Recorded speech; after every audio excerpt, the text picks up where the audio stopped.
اعوذ باللہ من الشیطان الرجیم بسم اللہ الرحمن الرحیم۔ یہودیوں کا بڑا مجمع اور ان کا ایک عالم ان میں تقریر کر رہا ہے۔ حضرت بایزید بسطامی رحمۃ اللہ علیہ جا کر اس مجمع میں بیٹھ گئے۔ ان کے بیٹھتے ہی ان کے عالم کی زبان بند ہو گئی۔ مجمع میں شور ہوا کہ حضرت بولتے کیوں نہیں؟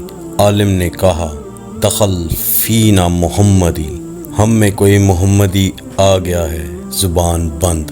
انہوں نے کہا اسے کھڑا کرو، قتل کریں گے۔ کہا نہیں بھائی، جو محمدی ہو کھڑا ہو جائے۔ حضرت بایزید بسطامی رحمۃ اللہ علیہ کھڑے ہو گئے۔ یہودی نے کہا میں سوال کروں گا، تو جواب دے گا۔ بایزید رحمۃ اللہ علیہ نے کہا دوں گا۔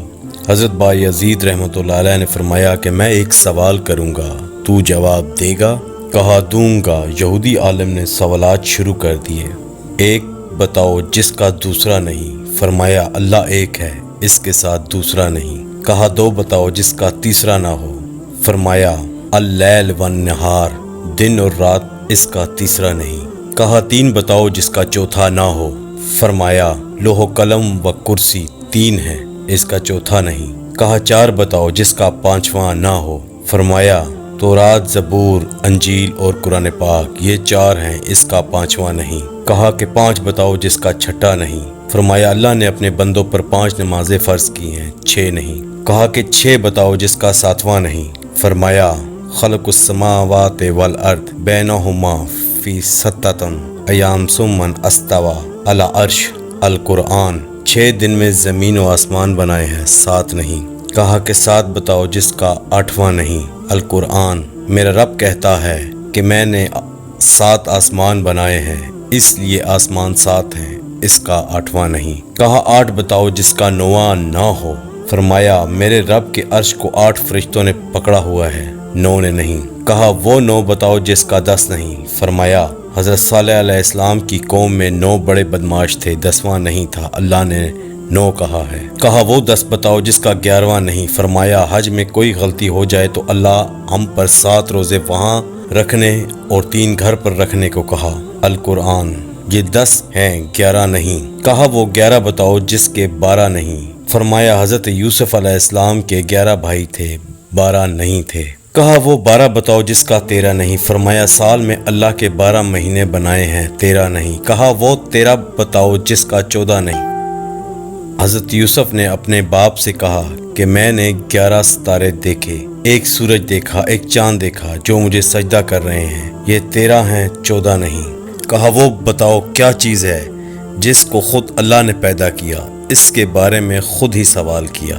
فرمایا حضرت موسیٰ کا ڈنڈا اللہ کی پیداوار ہے، لیکن خود سوال کیا اے موسیٰ تیرے ہاتھ میں کیا ہے؟ کہا کہ بتاؤ سب سے بہترین سواری کیا ہے؟ فرمایا گھوڑا۔ کہا کہ بتاؤ سب سے بہترین دن؟ فرمایا جمعے کا دن۔ کہا کہ بتاؤ سب سے بہترین رات؟ فرمایا لیلۃ القدر۔ کہا کہ بتاؤ سب سے بہترین مہینہ؟ فرمایا ماہ رمضان المبارک۔ کہا کہ بتاؤ کون سی چیز ہے جس کو اللہ نے پیدا کر کے اس کی عظمت کا اقرار کیا؟ فرمایا اللہ نے عورت کو مکار بنایا اور اس کے مکر کا اقرار کیا، القرآن۔ عورت کا مکر بڑا زبردست ہے۔ حضور اکرم صلی اللہ علیہ وآلہ وسلم نے فرمایا کہ میں نے نہیں دیکھا کہ بڑے سے بڑے عقل مند کے قدم اکھاڑنے والی ہو، اور کوئی چیز نہیں ہے سوائے عورت کے بڑوں کے عقل پر پردہ ڈال دیتی ہے۔ کہا بتاؤ وہ کون سی چیز ہے جو بے جان مگر سانس لیتی ہے؟ فرمایا میرا رب کہتا ہے کہ مجھے صبح کی قسم جب وہ سانس لیتی ہے۔ کہا بتاؤ وہ کون سی 14 چیزیں ہیں جنہیں اللہ پاک نے اطاعت کا حکم دے دیا، ان سے بات کی، القرآن۔ اللہ نے 7 زمین 7 آسمان بنائے اور ان 14 کو خطاب فرمایا کہ میرے سامنے جھک جاؤ، تو ان 14 کے 14 نے کہا کہ یا اللہ ہم آپ کے سامنے جھک رہے ہیں۔ کہا بتاؤ وہ کون سی چیز ہے جسے اللہ نے خود پیدا کیا، پھر اللہ نے اسے خرید لیا؟ فرمایا اللہ تعالیٰ نے مسلمان کو پیدا کیا ہے اور ان کو خود خرید لیا جنت کے بدلے، القرآن۔ ارے مسلمان اللہ کی قسم نہ تو بیوی کا ہے، نہ بچوں کا ہے، نہ تو تجارت کا، نہ تو صدارت کا ہے، نہ تو حکومت کا ہے، نہ تو کسی جماعت کا ہے، تو اللہ اور اس کے رسول کا ہے، تو اللہ اور اس کے رسول کا ہے۔ اگر تو اللہ اور رسول کا بن کے چلے گا تو یہ سارا نقشہ تیرے تابع ہو کے چلے گا، اور اگر اللہ اور رسول سے ٹکرائے گا तो अल्लाह तुझे जलील व ख्वार करके छोड़ेगा। कहा बताओ वो कौन सी बेजान चीज है जिसने बेजान होकर बैतुल्लाह का तवाफ किया। फरमाया हजरत नूह अलैहिस्सलाम की कश्ती पानी पर चली और चलते चलते जब बैतुल्लाह पर आई तो बैतुल्लाह के साथ चक्कर लगाए। कहा बताओ वो कौन सी कब्र जो अपने मुर्दे को लेकर चली। फरमाया हजरत यूनुस अलैहिस्सलाम की मछली जो अपने अंदर हजरत यूनुस अलैहिस्सलाम को बिठाकर 40 दिन तक फिरती रही और वो कब्र की तरह थी, कब्र की तरह चलती रही थी। लेकिन अल्लाह की कुदरत कायरा गालबन हजरत यूनुस अलैहिस्सलाम को मछली के पेट में बिठा कर ना मरने दिया, ना भूखा रखा, ना प्यासा रखा, ना बीमार किया, ना परेशान किया, बल्कि मछली को शीशे की तरह कर दिया। हजरत यूनुस अलैहिस्सलाम मछली के पेट में बैठकर सारे दरिया का तमाशा देखते, अंदर से बाहर का मंजर देखते। मछली का एक ही मैदा है, इसमें ग़िज़ा भी आ रही है, लेकिन हजरत यूनुस अलैहिस्सलाम अमानत हैं, आराम से बैठे हैं। मैदे की हरकत हजरत यूनुस अलैहिस्सलाम को तकलीफ नहीं दे रही, लेकिन मछली की ग़िज़ा भी खाई जा रही है। हजरत यूनुस अलैहिस्सलाम अमानत बनकर बैठे हुए हैं। कहा बताओ वो कौन सी कौम है जिसने झूठ बोला फिर भी जन्नत में जाएगी। फरमाया हजरत यूसुफ के भाई, हजरत यूसुफ अलैहिस्सलाम के भाई शाम को आए और बकरी का खून कुर्ते के ऊपर मल कर आए और झूठ बोला हजरत यूसुफ अलैहिस्सलाम को भेड़िया उठा कर ले गया। लेकिन हजरत याकूब अलैहिस्सलाम के इस्तग़फ़ार पर और इनकी तौबा करने पर अल्लाह इन्हें जन्नत में दाखिल फरमाएंगे। कहा बताओ वो कौन सी कौम है जो सच बोलेगी फिर भी जन्नत में जाएगी। फरमाया यहूदी और ईसाई एक बोल में सच्चे हैं। यहूदी कहते हैं ईसाई बातिल पर हैं और ईसाई कहते हैं यहूदी बातिल पर हैं।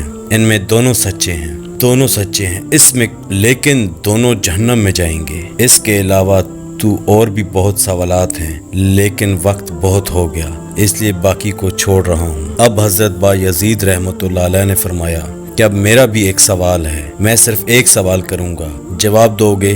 कहा दूंगा। फरमाया मा मफ्ताहो अल जन्नते, मुझे बता दे जन्नत की चाबी क्या है। यहूदी आलिम खामोश हो गए तो नीचे मजमे से लोगों ने कहा कि बोलते क्यों नहीं, तुमने सवालों की बौछार कर दी और वो हर एक का जवाब देता रहा और आप एक का भी जवाब नहीं दे रहे। कहने लगा जवाब मुझे आता है मगर तुम मानोगे नहीं।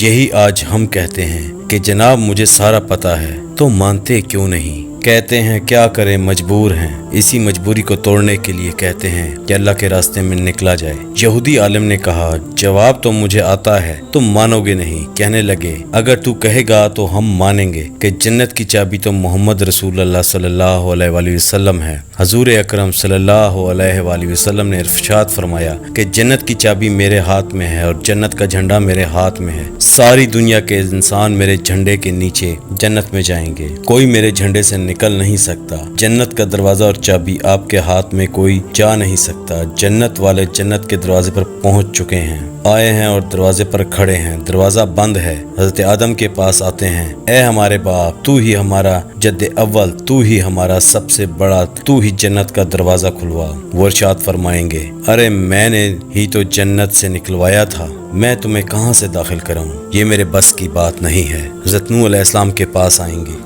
आप जदत सानी हैं, आप दरवाज़ा खुलवाएं। वो कहेंगे कि मैं नहीं खुलवा सकता, आज मेरे बस की बात नहीं है। हज़रत मूसा अलैहिस्सलाम के पास आएंगे, फिर हज़रत ईसा अलैहिस्सलाम के पास आएंगे। हज़रत ईसा अलैहिस्सलाम इरशाद फरमाएंगे कि मेरे बस की बात नहीं है, जाओ नबी अरबी सल्लल्लाहु अलैहि वसल्लम के पास जाओ, जिसके हाथ में जन्नत की चाबी है और जिसके अत्तबा में दुनिया की कामयाबी है। ये वाक़या सुनाने के बाद हज़रत मौलाना तारिक जमील साहब बड़े दर्द से इरशाद फरमाते हैं कि इतना भी आज ईमान नहीं है कि अपनी दुकान के हराम को निकाल सकें, तो ये इस्लाम कहाँ से जिंदा करेगा। जब इतना ईमान नहीं एक सुन्नत को सजा सके तो दुनिया में दीन को कैसे जिंदा करेगा। इसकी नमाजें इसको क्या नफ़ा देगी। दिल हज़रत मोहम्मद सल्लल्लाहु अलैहि वसल्लम वाला नहीं है, माफ़ करना दिल मेरा भी और आपका भी वही कारून वाला है कि माल हो, पैसा हो और दरवाज़ा बंद है, जो आज कोई खुलवा के बावाला बसीरत अफरोज़ वाक़यात अज़ मौलाना तारिक जमील साहब। नाज़रीन, अगर वीडियो पसंद आए तो वीडियो को लाइक और चैनल को सब्सक्राइब कर दें। जज़ाकल्लाह।